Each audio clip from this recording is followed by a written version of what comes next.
네, 기도하겠습니다. 하나님 감사합니다. 오늘도 또한 제가 주일을 맞이하여서 하나님의 말씀으로 은혜를 받고 또한 예배하며 나가면서 주님을 사랑한다고 고백하게 해주시니 감사를 드립니다. 말씀을 통하여서 하나님의 뜻을 잘 깨닫는 이 시간 되도록 함께하여 주세요. 예수님의 이름으로 기도드립니다. 아멘. 잘 지냈죠? 네, 오늘도 말씀 보겠습니다. 오늘은 창세기 보겠습니다. 창세기 1장 6절에서 8절 말씀입니다. 창세기 1장 6절에서 8절 말씀을 우리 함께 봉독하도록 하겠습니다. 6절부터 봅니다. 시작. 하나님이 이르시되 물 가운데 궁창이 있어 물과 물로 나뉘라 하시고 하나님이 궁창을 만드사 궁창 아래의 물과 궁창 위의 물로 나뉘게 하시니 그대로 되니라. 하나님이 궁창을 하늘이라 부르시니 저녁이 되고 아침이 되니 이는 둘째 날이니라. 아멘. 네, 오늘 말씀을 통해서 오늘은 우리가 하늘, 공기에 대해서 좀 생각해 보면서 하나님께서 우리를 지켜주시는 놀라운 은혜를 깨달아 알 수 있으면 좋겠습니다. 요즘 비가 좀 많이 오죠. 어제 뉴스에 부산에 보니까 많은 비가 와가지고 사람들이 많이 고통을 당하고 있는데 우리 친구들이 또 기도도 하고 어려운 사람들을 위해서 또 도와줄 수 있으면 도와주고 그러는 예수 믿는 어린이들이 되었으면 좋겠습니다. 여기 보면 하나님께서 창조하신 것 중에서 오늘 6절에 보게 되면은 물 가운데 궁창이 있어 물과 물로 나뉘게 하리라는 말이 나옵니다. 즉 궁창을 중심으로 해서 궁창 위의 물과 궁창 아래의 물로 나눴다 한다는 것이죠. 여기서 궁창은 하늘이라고 생각하시면 돼요. 하늘, 영어로 스카이, 하늘. 그러니까 하늘이라고 생각하고 또 어떤 공기, 대기 이런 거로 생각할 수도 있습니다. 그러니까 하늘 위에 이제 물이 있다는 것은 뭐 수증기나 이런 것을 얘기할 거고 궁창 위에. 근데 그 당시엔 특별히 또 이 수증기 말고도 특별하게 하늘 그 아주 높은 곳에 물로 형성된 그런 지구를 둘러싸고 있는 띠 같은 것이 있었습니다. 물론 이제 그것이 노아홍수 때 심판의 도구로 사용된 거죠. 그리고 궁창 아래의 물은 바다를 얘기합니다. 바다와 그다음에 하늘 위쪽에 있는 물 사이를 궁창이라고 했는데 그 궁창이 바로 말씀드린 것처럼 스카이 또는 공기가 있는 지금으로 여러분이 아마 학교에서 배우게 되면 대기권 이렇게 얘기할 수 있을 것 같습니다. 이 대기권에는 신기한 게 참 많이 있어요. 특히 뭐가 있냐면은 이 산소가 다른 행성과는 다르다고 한다는 거죠. 이 지구에만 이 대기 중에 공기 중에서 공기에는 하나만 있는 것이 아니라 산소도 있고 이산화탄소도 있고 질소도 있고 많이 있겠죠. 그 질소가 이제 제일 많긴 한데 공기의 우리 대기권에 산소가 대략 20에서 21% 정도 있는데 이렇게 산소가 있는 행성이 아직은 없어요. 발견하지 못했습니다.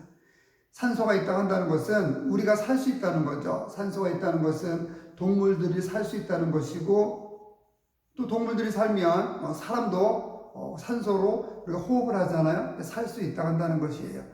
그래서 산소가 이렇게 21% 정도나 있다고 한다는 것은 아주 특별한 행성이라고 한다는 거죠. 이것은 이 지구가 어떤 우연하게 특별히 만들어진 것이 아니라 하나님께서 그렇게 처음부터 우리가 잘 살 수 있도록 그런 모든 것을 만들어 놓으셨다고 한다는 것이죠. 그래서 이 대기권, 지구의 대기권은 산소가 있기 때문에 우리가 잘 살 수 있습니다. 하나님께서 저와 여러분, 우리 모두를 잘 살게 하기 위해서 생명이 잘 유지되게 하기 위해서 산소를 이렇게 주신 거죠. 다른 행성 가면 이렇게 산소가 없습니다. 그래서 우리가 살 수가 없죠. 여기서 또 하나님께서 이 공기를 만들어 주시고 대기권을 만들어 주셨는데 이 대기권을 만들어 주신 그런 것을 보면서 또 하나 우리가 많은 은혜가 있지만 또 하나 느껴본다고 한다는 것은 좀 어려운 말일 수 있는데 이 종단 속도라는 것이 있어요. 종단 속도. 그것은 뭐냐면은 이제 대기권에서 예를 들면은 위에서 뭔가 떨어질 때는 지구의 중력에 의해서 떨어지겠죠. 지구의 중력에 의해서 낙하 운동이라는 걸 할 때 만약에 그 낙하하는 물체, 즉 떨어지는 물체에 어떤 다른 특별한 힘이 작용하지 않으면은 중력에 의해서 떨어지면서 점점 빨라지게 돼요. 혹시 여러분 과학책이나 학교에서 배웠는지 모르겠는데 이 가속도라는 게 있죠. 이게 점점 빨라지는 거예요. 만약에 하늘에서 요즘 비가 많이 오는데 빗방울이 떨어질 때 그 빗방울이 계속해서 가속도가 붙어서 지구의 중력에 의해서 힘을 받아서 점점 빨리 떨어진다고 한다면 빗방울의 피해가 굉장히 클 거예요. 아마 차의 유리창이 차 위가 막 상처가 날 수도 있고 찌그러질 수도 있고 우산을 쓰고 가면은 그 빗방울 속도가 너무 빨라져 가지고 우산이 뻥크가 날 수도 있어요. 구멍이 날 수도 있죠. 어쩌면 우리 머리가 다칠 수도 있겠죠. 그런데 신기하게 이 종단 속도라는 게 있는데 하늘에서 빗방울이 떨어지게 되면은 중력에 의해서 계속해서 속도가 빨라져야만 하는데 이 공기가 있어서 빨라지지 않는다고 한다는 거예요. 즉 빗방울이 떨어질 때 위에서 중력에 의해서 하늘 위에서 빗방울이 떨어지지만은 그 지구에 닿을 때까지, 즉 우리의 머리에 닿거나 땅에 닿을 때까지 그 사이에 공기가 있기 때문에 공기하고 계속 마찰을 해요. 마찰을 해가지고 속도가 줄어드는 거죠. 그래서 어느 정도 속도가 빨라지다가 그 다음부터는 더 이상 빨라지지 않고 일정한 속도로 떨어져요. 그래서 우리가 피해를 보지 않을 수 있는 거죠. 이런 공기의 우리 마찰력을 우리가 생각해 볼 수 있는 게 어렵지 않게 생각해 볼 수 있는 게 차 타고 갈 때 우리가 그것을 찾아볼 수 있어요. 여러분 이제 차를 아빠나 또는 엄마나 차를 타고 갈 때 또는 다른 차를 타고 갈 때 창문을 열고 손을 내밀고 손바닥을 딱 펴면 어떤가요? 막 내 손이 뒤로 밀리죠. 이렇게 손바닥을 딱 펴게 되면은 바람이 불면 막 손이 이렇게 막 밀려가는 것처럼 느껴지잖아요. 이건 뭐냐면 내 손바닥에 공기가 부딪히기 때문에 그렇죠. 충돌하기 때문에. 즉 공기에 어떤 저항력, 마찰력이 있기 때문에 손이 뒤로 밀려가는 그런 현상이 일어나는 거죠. 그런 것처럼 빗방울도 우리 머리 위로 떨어질 때, 땅 위로 떨어질 때 비록 손바닥만큼 크진 않지만 작지만은 그래도 공기하고 계속 마찰을 하게 되고 또 공기가 딱 대기권에 있으니까 공기에 저항력이 있거든요. 그 저항력에 의해서 빗방울의 속도가 떨어지는 속도가 점점 빨라지지 않고 일정한 시간이 지나면은 그냥 그 원래의 그런 속도, 처음의 속도에 점점 증가하던 속도에서 이제 멈추고 일정한 속도로 지구로 떨어진다고 한다는 것이죠. 좀 어렵죠. 종단 속도라는 게.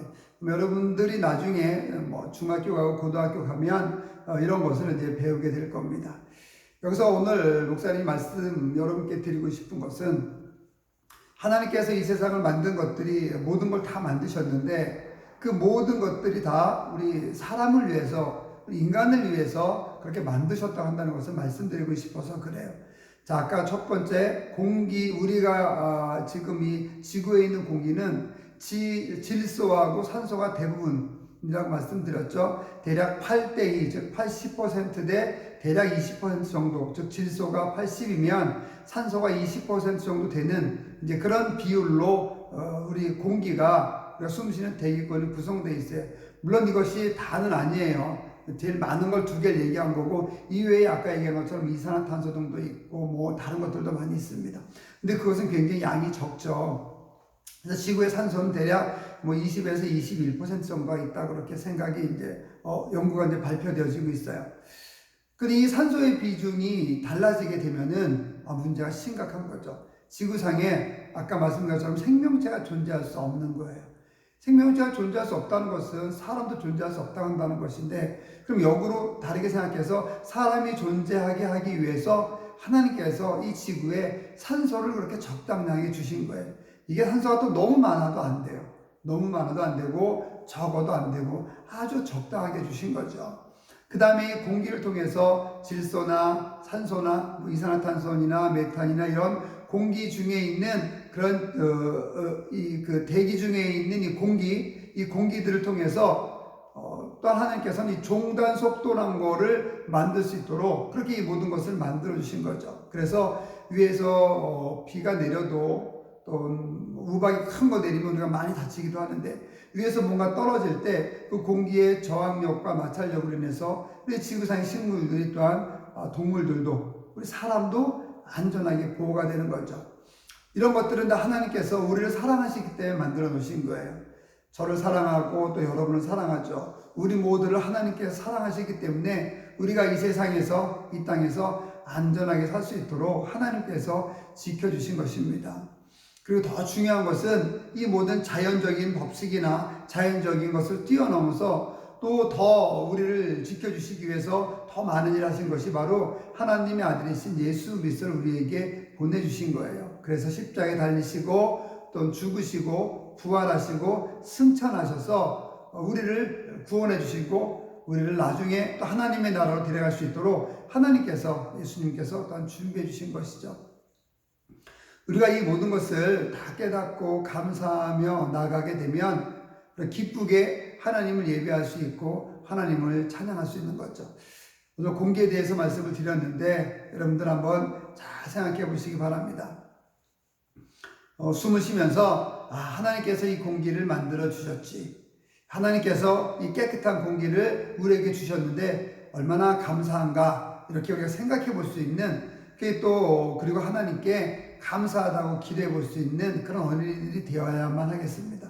기도할 때 그런 기도해 보세요. 하나님, 공기를 만들어 주셔서 감사합니다. 산소를 만들어 주셔서 감사합니다. 그래서 우리가 이렇게 살 수 있게 되었는데 하나님 정말 감사합니다. 이렇게 감사하는 기도를 하나님께 드리게 되면 아마 하나님께서 굉장히 기뻐하시고 즐거워하실 거예요. 하나님이 기뻐하시면 또 여러분이 원하는 것, 여러분이 갖고 싶은 것 하나님께서 다 주실 수도 있겠죠. 그렇게 하나님께 감사하는 여러분들 되었으면 좋겠습니다. 오늘은 공기에 대해서 얘기했어요. 공기를 주신 하나님, 그 하나님께 여러분 꼭 찬양을 드리고 감사를 드릴 수 있기를 바랍니다. 기도하겠습니다. 하나님 아버지 감사합니다. 온 세상을 다 창조해 주셔서 감사합니다. 우리가 숨 쉴 수 있는 공기를 또한 만들어 주셔서 감사합니다. 우리에게 꼭 필요한 또한 산소도 만들어 주셔서 감사합니다. 우리를 보호하시기 위해서 공기의 저항력과 또한 마찰력을 이용하여서 우리가 안전하게 보호될 수 있게 해주심을 또한 감사를 드립니다. 모든 것 창조해 주시고 만들어 주신 것 감사합니다. 늘 감사하며 사는 우리 어린이들이 되도록 하나님 함께 하여 주세요. 예수님의 이름으로 기도드립니다. 아멘. 자, 오늘도 은혜로운 즐거운 그런 주일 되길 바랍니다.